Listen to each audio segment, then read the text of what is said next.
I'm Henry Coleman, and today is August the 8th, 2002. I'm conducting an interview with Mr. David Dortort for the Archive of American Television here in Los Angeles, California.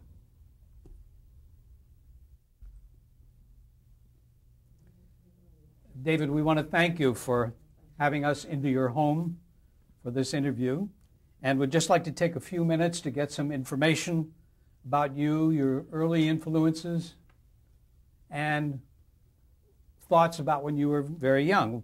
What was your name at birth? My name at birth was David Dortort. Did you have any nicknames at all? Not really. Dave, I guess, but nothing other than that. When were you born? Long time ago. October 23rd, 1916. And where were you born? In Brooklyn, New York. Is that where you grew up? I spent, I guess, my first 20 years there. And what was your father's name? Benjamin, known as Ben Dortort. What did he do? He had an insurance agency.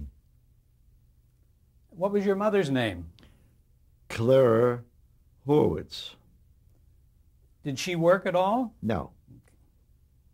Did you have any sisters or brothers? One of each, one sister and one brother. Were they older or younger? Younger. I'm the oldest, or the eldest. What kind of hobbies did you have when you were growing up, David? Well, in addition, to every form of athletics that you could perform in a large city, my very own special hobby was the study of maps. From the time I was very young until this present moment, I have and still am fascinated by maps of any kind. And I probably have a visual memory of visual knowledge of every place in the world due to that study of maps. Did you also, in conjunction with the maps, did you read history books about whatever map you were studying? Yes, history was, of course, a very important subject, and it was my major both at high school and in college, at college. Geography was, in a sense, my own personal hobby.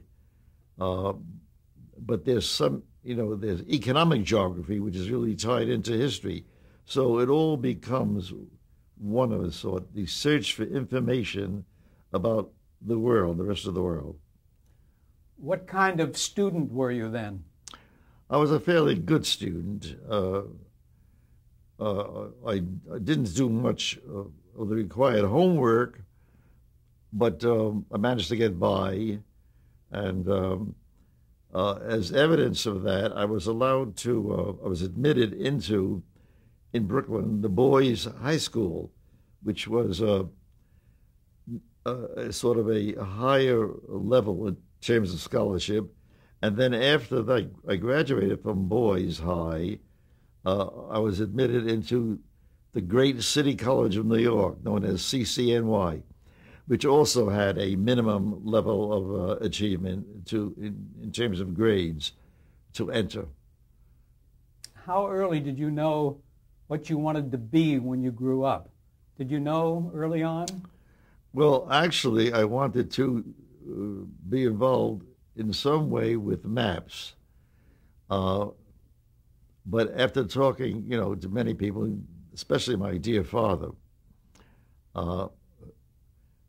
whose name is Ben, and for whom I named Ben Cartwright, because he was a wonderful, wonderful man, he said, how can you turn that into a living, So I began to think of perhaps writing about history, but I felt that I needed a great deal more knowledge before I'd be ready to write. Did you graduate from CCNY? Yes. And the most fortunate thing that happened there was a professor named Theodore Goodman, or Teddy Goodman as he was known. And he gave the two courses, the only two courses at City College, in creative writing. He had a basic class, and then by invitation only, in terms of the students who are taking the basic class, to be admitted into an advanced class, creative writing. And when I was there, and this would be the year probably of 1935, 36, I graduated in 36, I took the first class, the basic class, and then I was one of only three students who were invited into the advanced class. And a very fine writer named Alfred Kazin, Kazin, was one of the other. And the third, I just don't remember his name, but he was a marvelous writer. He was an Italian-American. And I keep thinking that it was Pietro di Donato who wrote Christ in Concrete, but I think it's a name that sounds like di Donato, but it's different. But he was a very gifted writer. So you were in very good company. I was in excellent company. But the best part of it all was Teddy Goodman himself. And you got a lot out of that course. Well, he was an understanding teacher, and even though, CCNY is a publicly funded school, and to have a class of 3 people is almost unheard of, But he stuck to his standards. Those are the only 3 that are worthy of being invited, and that's going to be the total amount in that class. So it was a very personal, intimate, close sort of teaching experience. What did you do as soon as you got out of college? Well, my father had asked me, as we went along, when I went into college, and then as I was moving along through my sophomore, junior years into my senior year, what would I like to do? And I said, well, I think that I would like to be a writer. And he said, well, that's a very noble idea and all that, but how do you propose to make a living? Now, the answer to that is I began at City College. He said, study something, whether it's the legal profession, medicine, or accountancy. None of those things seemed particularly attractive. But at that time, the City College had 2 campuses. One was the Uptown campus, which was the main campus. The other was the downtown campus, so-called, which was on 23rd Street in Manhattan. And it is now called the Baruch College for Bernard Baruch. But it was then called the Business School. And the major attraction there was that it had a very excellent accountancy faculty that were expert in accountancy. And even though the main campus was men only, the business school was co-ed. And in that school, one of the young students was my present wife, Rose. And even though I realized that accountancy was something that I really hated and would never be able to master, but I did the next best thing. Instead of becoming an accountant, I married an accountant. She graduated with a degree in accounting, and she's managed our finances all the years of our marriage. Very good. How did World War II affect you, David? I'm sorry? What did you do in World War II? In World War II, after finishing basic training, I was shipped to California to go across to the Pacific theater of war. But at the Los Angeles port of embarkation, where I had to report for duty, before I could do that, I ran into a man, a sergeant, a a full sergeant, master sergeant, who was beginning to recruit people for the Army Hospital in Torrance, California, just up from San Pedro, now known as Harbor General Hospital. And by accident, I ran into him, or he ran into me, and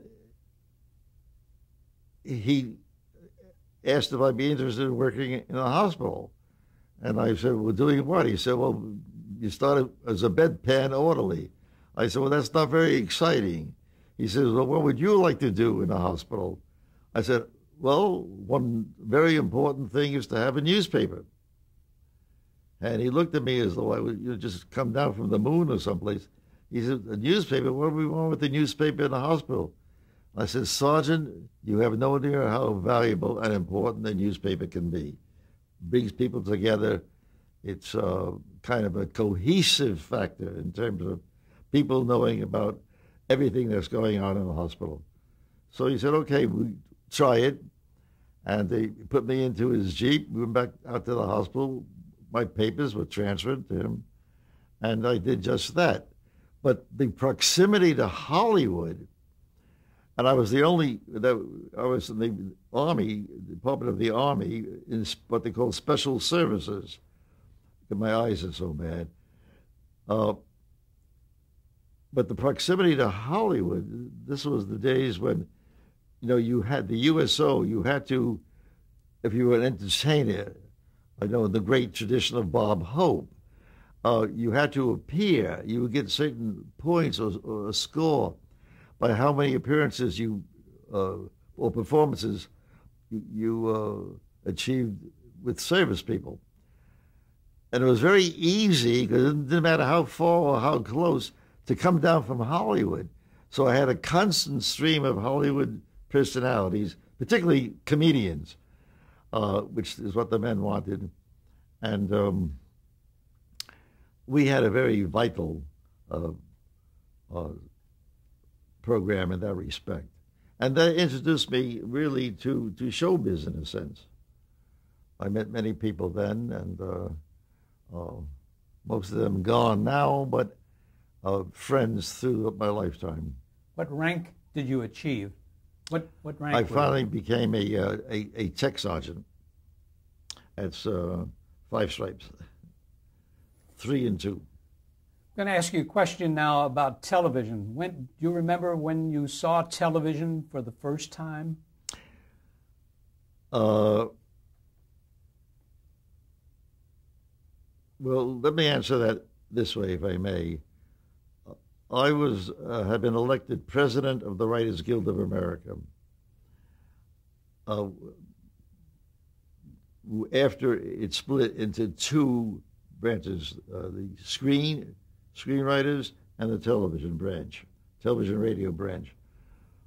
I had been a freelance writer during that time, and I was the first president of the TV branch. And I served, elected 3 times. I served 3 terms. And between 1954 and 1957. But the point I want to make is that I was the first man invited to become, the first writer, that is, to become a television producer, the first one. And the show was called The Restless Gun. And it had starred an actor named John Payne, P-A-Y-N-E. John had a kind of a middle-of-the-road career as an actor, had appeared with Sonia Haney in some of those musicals, ice skating musicals. But he was almost, in a way, on a downhill slope. He had been a leading man for a number of years. He wasn't the greatest actor in the world, but he was a very shrewd businessman in many ways. And I had written a pilot for him 2 years earlier, and it was a case where it was based on a Whit Burnett, W.L.R. Burnett story. And Burnett, who wrote Little Caesar and uh, many other fine books, was an accomplished novelist and short story writer, but he was not a screenwriter. He didn't understand screenplay, and perhaps we'll go a little deeper into depth that later on because it's very pertinent to my entire career. I was a novelist too. I had already had 2 novels published. That was in 1947. My first novel was published in 1947. Burial of Fruit. Burial of the Fruit. Mm-hmm. And that was based on a John Ruskin essay. John Ruskin was a great British essayist, and I would devour, everything that was written by everybody. And what he meant by Burial of the Fruit is that the young go first. It was his poetic way of expressing that he was very much of an anti-war activist. And talking about the horror of war or terrorism, who are the casualties? For the most part, they're the young people, the fruit of our population, in a poetic sense. It was probably a very poor choice for a title of the book, but it was a story about growing up in New York City. And this is right after and during the years of the Great Depression and immediately following that. And there was an organization known as Murder Incorporated that dominated the underworld activity in New York City and particularly in Brooklyn and the rest of the island, Brooklyn, Queens, Nassau. And I wrote about the daily killings that went on, and how young men are chosen and trained to be accomplished with a gun, by older men, and then they are sent out as triggermen or hitmen, very much in the sense of Tom Hanks and his relationship to Paul Newman in the Road to Perdition just came out. And the book did very well. It got marvelous reviews. Then I wrote my second. I'm sorry, was it optioned for a movie? I'm sorry? Was it optioned for a movie? Yes, and that's how we came to Hollywood. But while it was being optioned, I wrote my second book called The Post of Honor, and that was a more political kind of novel, dealing with not with killers and gangsters, but with the political scene in New York City at the time. Now, in addition to being the head of special services at the hospital at Torrance, my wife came out to California while I was there because I was going to be sent abroad to the Pacific, maybe never to return, or not for a long time anyway. They wanted to see me before I go, and so we found a little apartment, and in time she became pregnant, and my first child, my daughter, was born in the Torrance Army Hospital. So I thought I'd mention that. Then after, and her name is Wendy Elizabeth Dortort, and she lives up in Petaluma, California, where she raises Irish and Gordon, which are the Scottish brand, setters. And she's probably one of the leading breeders and raisers of setters in California. My son, Fred, was born just after I was discharged from the Army. And he's a very accomplished writer. He just wrote a marvelous study on William Blake, the distinguished British poet and artist. And it's his analysis of Blake's epic poem, Jerusalem, which is about the conflict between church and state. and marvelous reviews. And he still lives up in Berkeley, where he graduated from UCL Berkeley, University of California at Berkeley.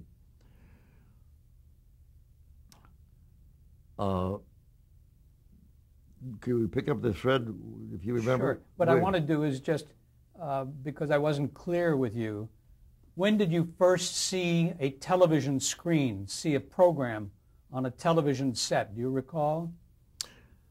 Probably in the early 1950s. I would say probably in 1951, 52. I think that was what was known as the golden age of television, where they did live shows in New York City.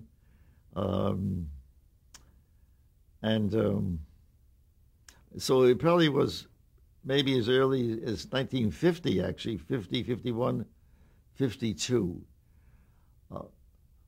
I was still writing feature films at the time. Oh, how did I come to write feature films? How did I come to Hollywood? I've answered it.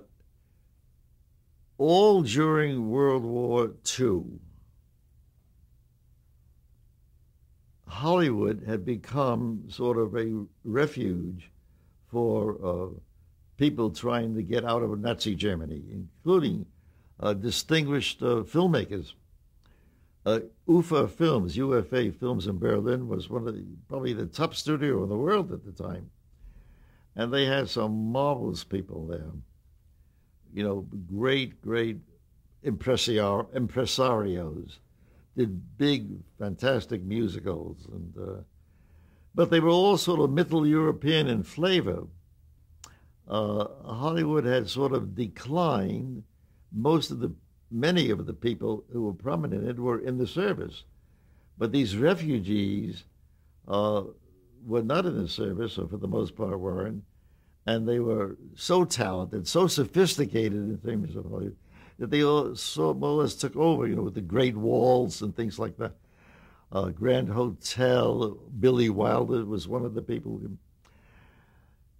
And the degree of sophistication, particularly of the stage, the theater, of the human voice, was far superior to anything in Hollywood at the time. So they more or less took over. But there was nothing basically American about what they were doing. It was sort of European. Nothing wrong with that, but it lacked the American flavor. So right after the war, just after the war ended, the first independent motion picture company, which was a partnership of two people, an actor named Burt Lancaster and his business manager, agent, a man named Harold Hecht, formed Hecht Lancaster Productions. And they announced that they were going to do American-themed stories. And to start their program, and they did this with a great deal of publicity and pride, they were optioning two books by gifted young American writers, one of whom there's no argument about, Norman Mailer, and the book called The Naked and the Dead, his great masterpiece. And the second, including me as one of the gifted young American writers, My Burial of the Fruit. So we came to Hollywood, Norman and I, and had adjoining offices, what was then Warner Brothers, at the Writers Building. And we each wrote, and also part of their announcement was that instead of hiring hack writers to adapt important novels, they were going to allow the original writers, the writers of the novels themselves, to do the screenplays, to keep the integrity and the purity or whatever of the books. Not really realizing that neither Norman nor I knew the first thing about writing a screenplay. So we spent about 6 months each, and our respective secretaries thought the stuff we were pouring out was marvelous. strong, powerful, not what they're usually accustomed, to typing, and losing any critical power because they were so impressed by the quality of the writing. And so we have fairly high hopes about it. And each of us handed the screenplays in. And after about 2 weeks, the verdict came down that these were very possibly the 2 worst screenplays in the history of Hollywood. And what they were essentially shorter versions of our novels. They were not screenplays. There's a technique in writing a screenplay, which I have since lectured upon rather extensively all around the world. The difference between writing a novel or a short story or even a poem is that these are basically subjective things. You write about yourself, about what you know, what you experience, what you think happens, what you think might happen. But as the challenge is to get by the editor so it'll be published. That one thing. May I interrupt you just to say we're going to touch on all that a little later in this interview. I'd like to move on quickly, if I can, to the television portion. I know that you worked on like 5 or 6 movies in Hollywood, and I have a list of the titles. One is Clash by Night, Yes. The Lusty Men, Yes. A Cry in the Dark, Reprisal, Yes. and The Big Land. Right. And you started to talk about the difference between writing the screenplay and writing the novel. Let's just touch on that for a moment before we get to the other areas. Well, briefly, as I said, one is a subjective discipline in a sense. The other, whether it's for the proscenium stage or the large screen or the small screen, as Aristotle said in his great essay on ethics, the theater essentially is 3 walls and an audience. See, you don't write for you have to involve the audience in what you're doing. You have to be able to reach them at a level that they get caught up in what's going on. And it's done by dialogue, not description, no matter how beautiful the descriptive writing is, or in his thoughts, what was thoughts that were going through his head as he contemplated the scene. Anyway, you have to do it in direct dialogue. And that's objective writing or dramatic writing as opposed to subjective or narrative writing. We're going to stop there for a moment and change tapes.